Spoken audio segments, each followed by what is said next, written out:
नमस्कार, जय जय सिया राम। अनुरागी जीवन की इस नई यात्रा में हम आपका स्वागत करते हैं। हम हैं ओंकारेश्वर पर्वत के परिक्रमा मार्ग में, जहां सिद्धेश्वर महादेव का मंदिर है। आज आप इस मंदिर की दुर्दशा देख सकते हैं कि कितना विदीर्ण हो चुका है, खंडित हो चुका है, परंतु कभी इसका वैभव आपके और हमारी समझ से परे रहा होगा। आप यहाँ का इतना सुंदर दृश्य देख करके कितना मोहित हो रहे हैं, तो सोचिए कि जब यह अपने पूर्ण वैभव, पूर्ण यौवन में रहा होगा, तब यहाँ की सुंदरता क्या रही होगी। हमारा दुर्भाग्य है कि हम आज नए नए मंदिरों का निर्माण कर रहे हैं, नए नए भवन खंडों का निर्माण कर रहे हैं, परंतु जो हमारी पुरानी धरोहर है, पुरातन धरोहर है, उस धरोहर को हम ऐसे भूलते जा रहे हैं जैसे बचपन का कोई साथी, अभी हम उसको छोड़कर आगे बढ़ गए हैं। ये हमारे पूर्वजों की संपत्ति है, जिसका हम संरक्षण करने में नाकामयाब हो गए हैं। हमें अपनी इन संपत्तियों की रक्षा के लिए कुछ ना कुछ करना चाहिए। कम से कम एक संस्था ऐसी होनी चाहिए जो इनके संरक्षण के लिए हो। पुरातत्व विभाग है जो केवल इनको देखने का कार्य करता है। हमें उससे भी बड़ी शिकायत है, क्योंकि हमने उसकी बहुत सारी गलतियों को देखा है। हमने ऐसे बहुत सारे मंदिर देखे हैं जिसमें पुरातत्व विभाग ने ताला लगा करके ऐसा खंडहर बना दिया है कि वहाँ जाने का मन ही नहीं करता है, जो कि उसका संरक्षण कार्य करना यही पुरातत्व विभाग का कार्य है। अब हम आपको यहाँ के कुछ खंडित मूर्तियों का दर्शन करवाते हैं। पता नहीं कितने वर्ष पूर्व की ये मूर्तियाँ हैं जिनका आप दर्शन कर रहे हैं। देखिए, ये गौ माता की मूर्ति है, बछड़ा लिए हुए।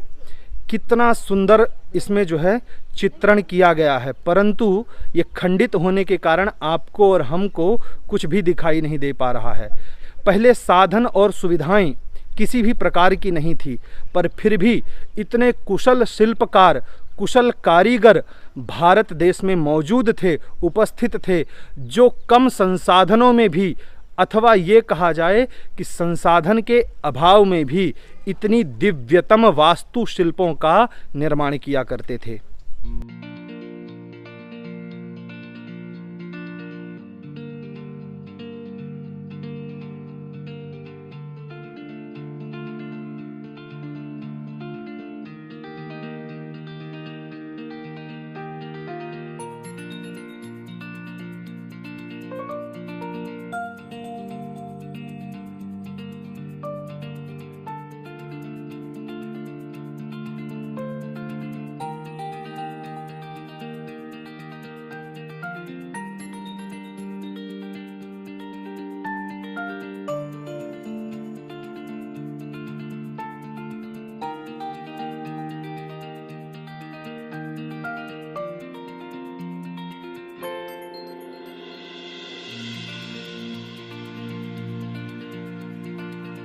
ये जो छोटे छोटे पत्थर आपको दिख रहे हैं, ये पत्थर नहीं हैं, इस दिव्य मंदिर के अवशेष हैं, जो अब छोटे छोटे कंकड़ और पत्थर के स्वरूप में हमको दिखाई दे रहे हैं।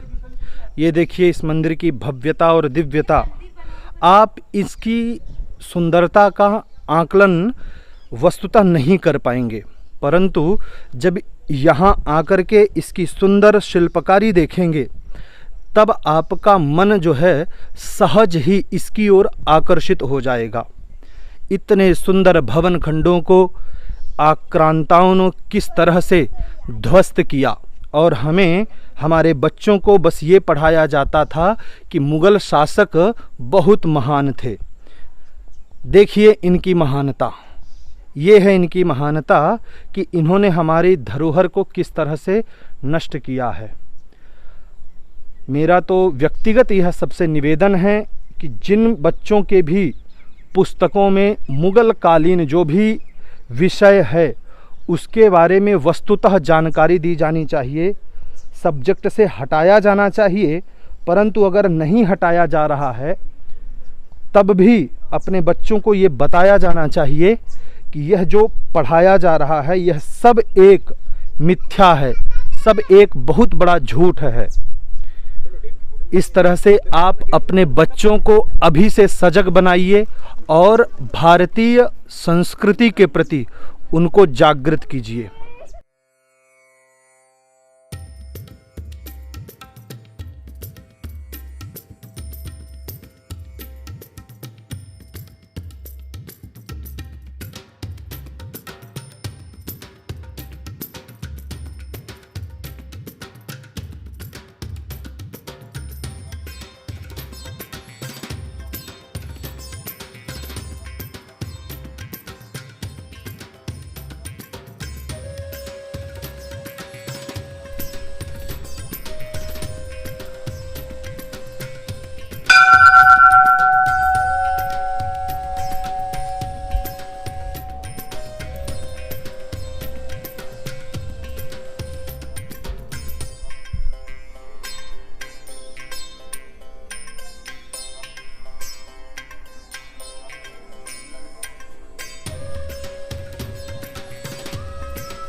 यस्यांके च विभाति भूधर सुता देवापगामस्तके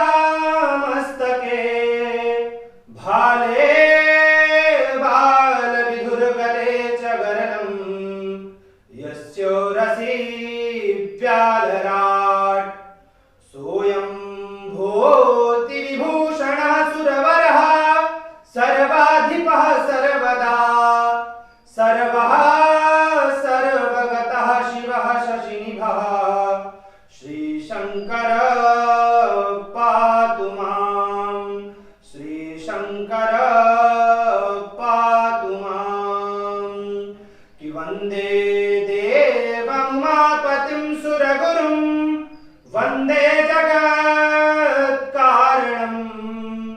वन्दे पन्नगभूषणं मृगधरं वन्दे पशूनां पतिं वन्दे सूर्यशशाङ्कवह्निनयनं वन्दे मुकुन्दप्रियं वन्दे भक्तजनाश्रयं च वरदं वन्दे शिवं शङ्करं वन्दे शिवं शङ्करं कि मृत्युञ्जय महादेव त्राहि मां शरणागतं जन्म मृत्यु जरा व्याधि पीडितं कर्मबन्धनैः शिवः काशी काशीवासी शिवः शिवः त्राहि मां पार्वतीनाथ सर्वपाप हरो हर सर्वकष्ट हरो हर। बोलिए भूत भावन शंकर भगवान की जय। नमः पार्वती पतये हर हर महादेव शंभो काशी विश्वनाथ गंगे। ये देखिए, ये बाहर के खंभों की प्रतिमा है जो यहाँ लाकर रखी गई है ध्यानावस्थित में। कितना सुंदर और बारीकी से काम किया गया है। यहाँ तक कि यज्ञोपवीत भी कितनी सावधानी से उकेर दिया गया है। ये देखिए, इतनी सुंदर सुंदर यहाँ जो है वाराह भगवान की प्रतिमा है। ये वाराह भगवान हैं, आप देख सकते हैं। परंतु इन आक्रांताओं ने आकर के हमारे देश के गौरव को छिन्न भिन्न कर दिया। भगवान गणपति की कितनी सुंदर प्रतिमा, ये देखिए। यहाँ भी देखिए आप हनुमान जी की प्रतिमाएं। अब ये प्रतिमाएं बस ऐसे ही रखी रह जाएंगी। पुरातत्व विभाग इनको बस ऐसे ही संजो कर रखे हुए है। ये देखिए, केवल शीश कटा हुआ रखा है। हम लोगों का कितना बड़ा दुर्भाग्य है। यहाँ केवल जो है कमर तक मूर्ति बची हुई है। भीतर से अगर बाहर आया जाए तो बाहर का गौरव जो है कितना सुंदर दिखता है। आप देख सकते हैं कितना दिव्य लग रहा है। यहाँ हम आपको दिखाने का प्रयास करते हैं कि किस तरह से जो है, ये देखिए, एक एक आकृति बड़ी अद्भुत दिख रही है। ये इस मंदिर का वैभव है। आपको ये मंदिर देखने में कैसा लगा, इस विषय पर आप नीचे कमेंट बॉक्स के माध्यम से हमें अवश्य बताएं। एक बार यहाँ आकर के इस मंदिर के वैभव का दर्शन अवश्य करें।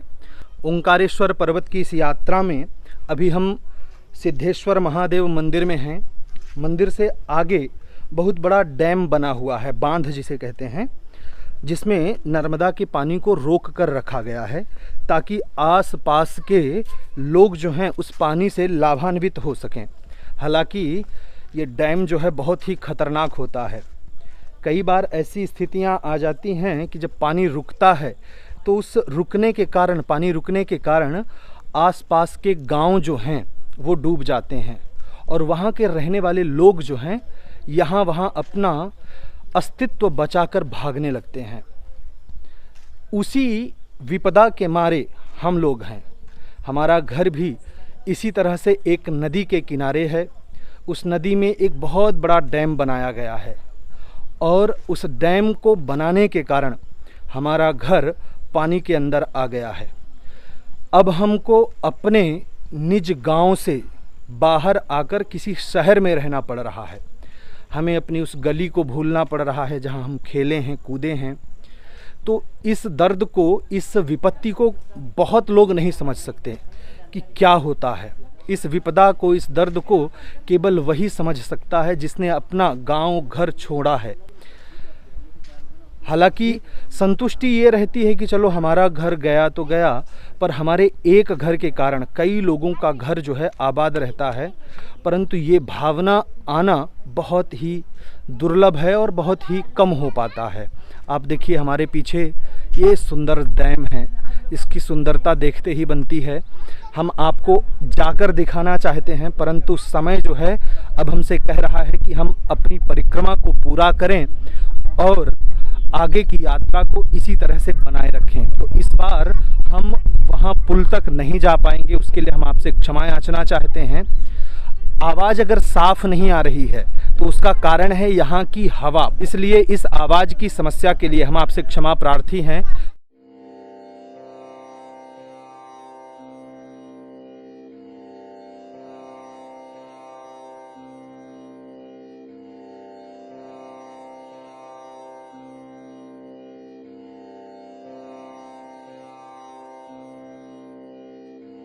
नर्मदे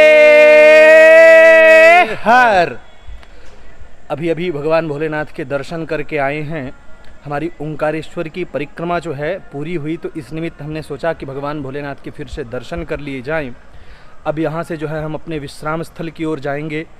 सुबह से अभी तक कुछ भी नहीं हुआ है, छाछ, गन्ना का जूस और नींबू पानी के अलावा।